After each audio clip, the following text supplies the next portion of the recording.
Hakuna mtu anataka ujauzito kwenye umri wa miaka 18 hapo hadi 26, hasa kama ni mwanafunzi ama ndo umepata kazi yako mpya. Yaani ndo adventure ya maisha imeanza. Hakuna mtu ambaye anapenda kupata unplanned pregnancy. Lakini karibia wasichana wote hao hawajui chochote kuhusu uzazi wa mpango. Kila mtu anajiuliza nitumie nini, nifanye nini, leo unakunywa Flagyl, kesho unakunywa majifu, kesho unafanya nini. Ndio maana niko hapa leo nikuambie kuhusu usahihi wa uzazi wa mpango kabla hujapata watoto. Huu muda unaojitafuta, unatafuta maisha yako, ufikie malengo yako. Najua unajaribu vitu vingi, lakini kitu kimoja unachokikosea ni hii kitu hapa. Yaani hipi tu karibia watu wote mnaijua, lakini sio salama sana kwa matumizi ya muda mrefu. Hii ni emergency, natakiwa itumike mara moja. Leo niko hapa kama rafiki, tuongee vizuri kuhusu njia za uzazi wa mpango ambazo ni salama kwako wewe ambaye hujawahi kupata ujauzito ama bado hujawahi kuzaa. Kuna njia tofauti tofauti kama hizi hapa. Kama unavyoona hapo, kuna vidonge, kuna kitanzi, kuna emergency contraceptives, kuna condoms, kuna vitanzi, kuna njiti, kuna condoms za kike na za kiume, na kuna sindano. Hizi zote kwa ujumla ni njia za uzazi wa mpango. Sasa ukizitumia kwa matumizi sahihi na maelekezo sahihi, utafanikiwa kumaliza mambo yako na kufikia ndoto yako ya kuwa na familia nzuri sana. Lakini kwanza unatakiwa ukutane na mhudumu wa afya kwenye kituo cha afya, mtu ambaye ni nesi ama ni daktari, ambao tuna mafunzo kamili kuhusu njia ya uzazi wa mpango. Ufanyiwe screening, yani vipimo vya awali ambavyo vitakusaidia wewe kufanya uchaguzi sahihi ambao hautakuwa na madhara ya muda mrefu ama madhara makubwa katika afya yako na system yako nzima ya uzazi. Kwa hiyo tuendelee. Leo nitawapa njia aina mbili. Kuna njia za muda mrefu na njia za muda mfupi. Muda mfupi ni kama hivi vidonge, sindano na condoms. Lakini kila njia ina nguvu na uwezo wake. Tuone ambazo ni nzuri zaidi kwa mwanamke ambaye hajawahi kuzaa. Tuanze na ya kwanza. Njia ya kwanza ya muda mfupi na salama kabisa ni kuepuka kufanya mapenzi. Kama hauko tayari kupata ujauzito ama kuanza familia na kutunza mtoto, huko tayari kwa hizo responsibility, njia ya kwanza, uzazi wa mpango salama kuliko zote, hata mbinguni utapata thawabu, ni kuepuka kufanya mapenzi. Njia ya pili ni kuwahi kutumia emergency pills au P2 pale tu utakapojua umeshiriki tendo ama umefanya mapenzi siku za hatari bila kujua ama kwa kujua. Unatakiwa uinywe saa 0, yani pale baada ya kujua uko siku ya hatari, hadi masaa 72. Inakuwa effective au ina nguvu kubwa zaidi kuliko ukinywa baada ya hayo masaa 72 ama siku 3. Na ikumbukwe kwa mwaka utakiwa kunywa zaidi ya mara 2 kwa sababu ina side effects. Na njia ya pili ambayo ni salama sana kwako wewe kiafya, lakini sio salama sana kwa kukinga mimba, ni njia ya mzunguko wako wa hedhi. Unatakiwa ujue mzunguko wako wa hedhi una siku ngapi, unaendaje, na ujue hivi vipindi ambavyo utapata period yako, utakuwa vipindi baada ya period au follicular phase, utakuwa ovulation, siku ambazo unaweza kupata ujauzito, na pia katika siku ambazo utakuwa uko safe.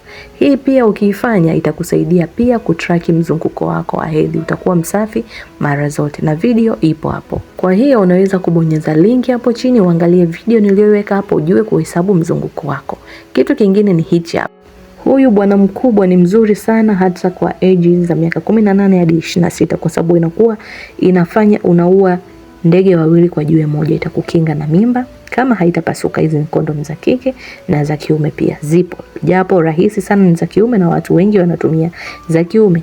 Kwa hiyo hii itakusaidia sana kujikinga na ujauzito usiotarajiwa na pia kukukinga na magonjwa ya zinaa kama vile gonorea, kaswende.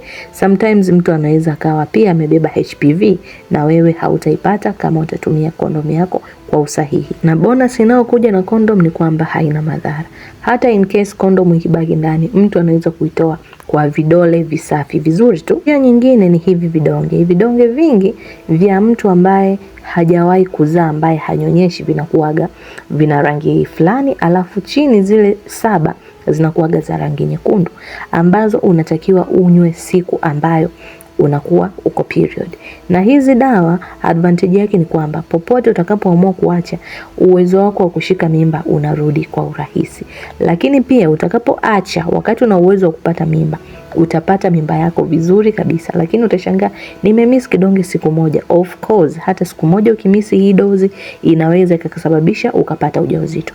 Kwa hiyo ni vizuri kujua njia ambayo unaitumia, na ndio maana hizi njia zote hapa nimezitengenezea video. Kwa hiyo ni kazi yako wewe kuangalia video moja moja. Mwamba mwingine huyo hapa, hii inaitwa Depo-Provera. Ni ile sindano unachoma begani kwa miezi mitatu. Yaani unakaa nayo kwa miezi mitatu ndio unarudia kuchoma nyingine. Hii nayo ni ya muda mfupi kwa sababu dozi yake inakaa mwilini mwako miezi mitatu tu and then itaisha. Uwezo wa kurudia nguvu ya kushika ujauzito inategemea mtu na mtu na kwa muda gani umetumia, na unashauriwa usitumie zaidi ya miaka mitatu. Kwa hiyo kama wewe unajijua umeabuse hii, kwa sababu hii na P2 ni dawa ambayo inakuaga tu inatumika vibaya na wanawake wa umri mdogo sana. Kwa hiyo kama hadi sasa hizi unajua umeshatumia zaidi ya miaka mitatu, please stop. Fika kituo cha afya ama nicheki, tushauriane ni njia gani sahihi ambayo unaweza kutumia. Tukija kwenye kategori ya njia za uzazi wa mpango za muda mrefu, kuna hii implant, copper IUD na hormonal IUD. Hizi zote ni njia za muda mrefu kwa sababu hii implant ambacho kipo kimoja inakaa kwako kwa miaka mitatu. Copper IUD na hormonal IUD inafika miaka 10 hadi miaka 12. Sasa tutadiskasi moja moja. Tukianza na kijiti hichi. Kijiti waga ni njia ya uzazi wa mpango yenye hormone. Kwa hiyo inaweza kutokezea ikaleta maudhi kwako ambayo hajatokezea kwa mtu mwingine. Ndio maana shauri kabla hujaanza njia yoyote ya uzazi wa mpango, kutana na nesi ama daktari ambaye anaelewa kuhusu haya mambo, akushauri kulingana na umri wako, uzito wako na malengo yako ya kuzuia ujauzito ni kwa muda gani, ili uweze kufanya maamuzi sahihi. Tukija kwenye njia ya vitanzi, hivi vinachomekwa katika uke wako, vinaingia hadi kwenye mfuko wa uzazi. Hivi vinakaa kuanzia miaka 10 hadi miaka 12. Lakini vipo vya aina mbili ambavyo common sana hapa Tanzania ni copper IUD. Hivi havina hormone yoyote. Na ukiniuliza mimi kama nesi ama mwanamke ambaye ninaweza kukupa experience yangu na copper IUD, ungeweza kuchagua copper IUD ukaweka, ni nzuri sana. Kwa nini nasema ni nzuri? Ni nzuri kwa sababu haina hormone, haitakufanya unenepe, haitakufanya bleed ovyo, haitakufanya upate maudhi yoyote ambayo yanaambatana na dawa zenye hormone. Plus kinakaa kwa muda mrefu sana. Na kitu kingine ambacho kwako itakuwa nzuri kama hauna watu wengi. Umeona watoto nyuzi huwa tunakaa nje ya mfuko wa kizazi. Kwa hiyo kama unatembea na watu wengi, ukipata infection itakuwa ni ngumu sana kupona. Lakini kama wewe na jamaa yako mnaaminiana na mko wawili tu kwenye hayo mahusiano, itakuwa ni rahisi na safe sana. Imagine umekiweka huko chuo mwaka wa kwanza, una miaka 26. Umepanga kuja kufunga ndoa mkifika miaka 30 labda 32, hichi kitakuwa ndani yako bila maudhi, bila shida yoyote ile. Japo kila njia ya uzazi wa mpango ina side effects zake ambazo nimeshazidiscuss kwenye video ambazo nitaweka link hapo chini. Kwa hiyo kila mtu angalia anachokitaka na angalie kwa undani video zake.